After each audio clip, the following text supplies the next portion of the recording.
I have a question for all my Delphi friends, and I'm keen to know your thoughts. If Richard Allen is guilty and loves confessing, why doesn't he just plead guilty for real? If you were going to confess to your wife and your mother, why not just confess to the cops? Spare your family a trial, get it over with. What is the answer to that question? The answer, I think, has to be he doesn't want to. He can if he wants. Nobody is going to stop him. Did he have a bad day? Did he slip up? But overall, he thinks there still is a chance that he can get away with this, so he's not going to change his plea.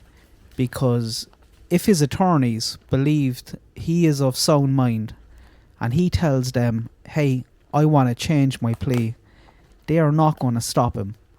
Some people think they would, and all defence attorneys are dodgy, but that's not the case here. Most of the time, to be honest, personally, I find myself more drawn to defence attorneys than I do prosecutors. I just find them a bit more likeable. Don't get me wrong, I love seeing an awesome prosecutor as well. I love a good prosecutor. But more often than not, I find myself drawn to the defence. And when it comes to Richard Allen, I wanted him to get good attorneys. I want a fair trial. But he also got very lucky here. These are public attorneys. That can go horribly wrong, but not here. I find it annoying how much I like his defence attorneys. I wish I didn't. It would make things a lot easier if they were just unlikable. If you want some really good insight on his attorneys, Andy Baldwin and Brad Rosie, check out Anya and Kevin's podcast from a few months ago. I think they're doing ones on Brad Rosie this week. I didn't get a chance to listen to them yet, but they done a little series about, it must be 3 or 4 months ago. I'll put up a screenshot here. If you have any intention of following this when it goes to trial, make sure to listen to them. There's about 5 episodes, so it will take a while, but I promise it's worth it. Listen to one a day on your commute on the way home from work. That's rated. It's well worth a listen. Anya and Kevin are hardly even talking in these episodes. They hand the mic over to people in the know, to colleagues, people who worked with them, people who know them. And this group of podcasts is, I'm guessing, just from having a YouTube channel, probably amongst the lowest listens that the Murder Sheet have from their recent Delphi stuff that they have put out there, because it's not directly case related. There's no new info, so I think a lot of people would skip past it, just think it might be a bit boring. If you did that, please go back and have a listen. Like I said, I promise it's worth it. It would have taken way longer than some other episodes to put together. They had to reach out to everyone, record interviews, edit it all together. It's very, very good work. Much more insightful than I thought it would have been before I listened to it. And I mean that as a compliment, obviously. If there was some negative stuff out there, of course they will put it out there. But it's all pretty positive. One of the reasons I find it a bit annoying is, personally, I think, based off what I know about them, I would much rather go for a pint with Brad or Andy than I would with Nick, the prosecutor. And I think that little feeling that you get towards a defence attorney or a prosecutor, if you would rather go for a pint with one over the other, that can have an impact on a jury. If a jury gets the same feeling, it might cause some bias in their thinking. I have no idea how this is going to play out at the trial, but my gut feeling is Rick's defence attorneys will come across much more likeable than Nick, the prosecutor. And I think Rick got very, very lucky here.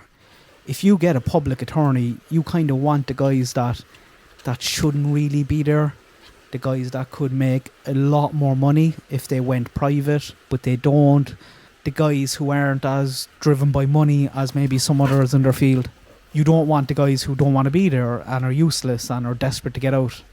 Because of the charges here, Richard was always going to get someone with experience, 2 people with experience. But he still got very lucky with these guys. He's getting a high-level defence team that would be worth a couple of million if you had to pay for this privately. They seem very down to earth. There's no hint of any dodgy morals or ethics or anything like that. If Richard confessed to these guys and wanted to change his plea, they're not the type that is going to try to talk Richard out of it because they think he might get off for it or anything like that. If they truly believed he was of sound mind and he wanted to change his plea, he would. Even if Rick Allen confessed or told them he did it on a Monday, and then on a Tuesday he was like, no, actually, I changed my mind. I don't think they have the evidence. Like, these attorneys will step down and walk away. They're compromised. You see this concept kind of played out in TV all the time. An attorney putting his hand up to stop a client from telling him things that he shouldn't know. The vast majority of defence attorneys will do this, even if they have a client who is obviously guilty. They don't want their client confessing to them or telling them they're guilty if they have a non-guilty plea in. Like, they'll shut them up or they'll stop them from going down that road.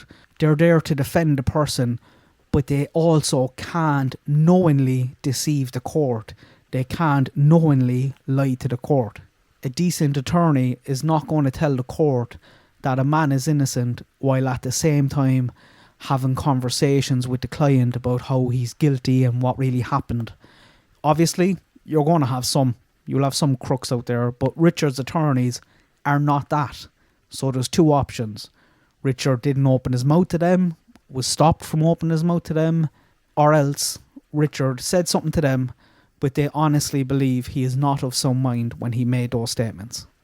I would have loved to be a fly on the wall when they went to visit Richard the day after he confessed to his wife.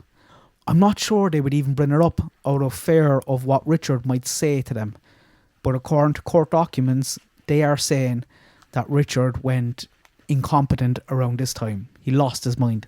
At the last court day, reports were that Richard was zonked out of it. The lights were on, but nobody was home. Is that genuine or an act? I don't know. I don't know what to think about it. If Richard did this and is a lone wolf and carried himself the next day and the next few years the way he did, he's twisted, and that's a very controlled, calm behaviour. Is this the personality type that would crack in prison and make a genuine confession to his family on calls that he knows are recorded? I don't know. I don't think so. If he's innocent, are the conditions he is in enough to make an innocent man falsely confess to his family in an effort to push them away? I don't think so either. Why would an innocent man confess to a crime like this? Is it all an act to get out of the death sentence? Did Richard see some discovery and realise he is screwed and this is his only hope? The problem with that is, I kind of think Richard Allen would rather die than spend the rest of his life in solitary confinement. So if Richard Allen wants to die, and he did it, just confess. Maybe that's why Tony Liggett tried to visit Richard Allen in prison.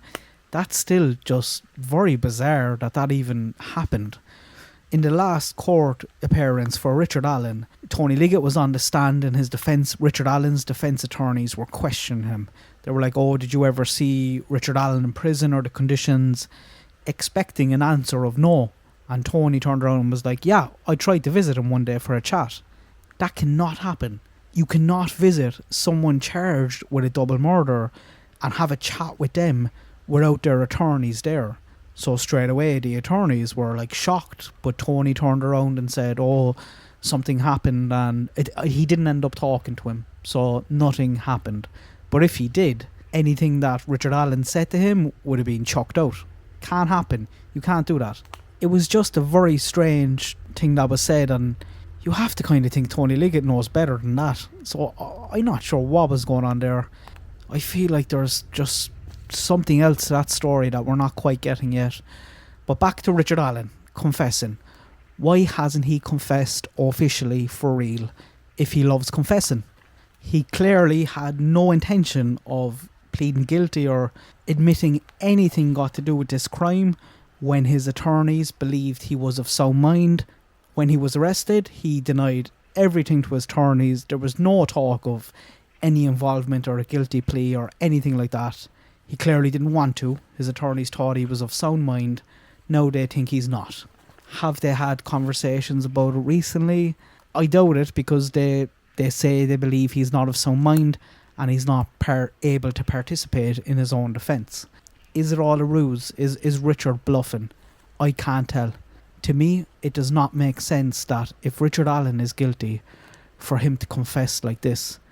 A lack of control and emotion contradicts the crime and the behaviour afterwards. But it doesn't make sense for an innocent man to confess either, to me. If you're innocent, you should not be worried, and you shouldn't be confessing to something like this. You should be keen to get to trial. Come on, let's go, I'm innocent. Third option is he's bluffing and playing a game. He's guilty. He doesn't want to make an official confession. He doesn't want to plead guilty. But he's making these little confessions because he believes his family and his attorneys will buy it, and that will further the notion that he has lost his mind. It's not a bad move to save your ass from the death penalty, but is he clever enough for that? Or Rick Allen? I'm not sure, folks. But I have to be wrong about something. I can't say I don't think this is happening in every single scenario, because one of them must be happening. Like, what do you guys think? Why hasn't Richard Allen confessed for real officially? What's the reason for that? It's a pretty simple question, but I don't think the answer is so simple. And most importantly, what difference will it make? What will the prosecution ask the jury to believe about all this? Are they going to ask the jury to believe that this is a guilty man having a little breakdown and confessing? It's not a secret recording. Richard is well aware these calls are recorded.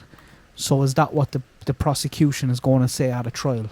Maybe that's all that's going on here. Maybe it's that simple, but I'm not so sure. And of course, that's if we even get a trial. What if this works?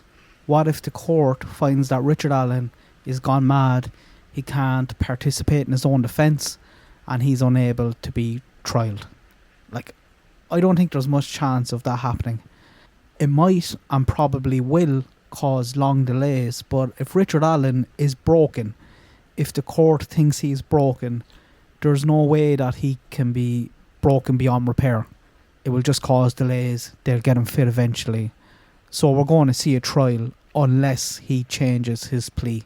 And that's my question. That's my main question here. Why doesn't he? Why doesn't Richard Allen just confess? If he loves confessing, and he's confessed so many times, if there's a mountain of evidence in discovery, he knows he's screwed, why doesn't he just change his plea? What is the answer to that question? Let me know what you think. Good luck. God bless. I hope everyone has a nice day.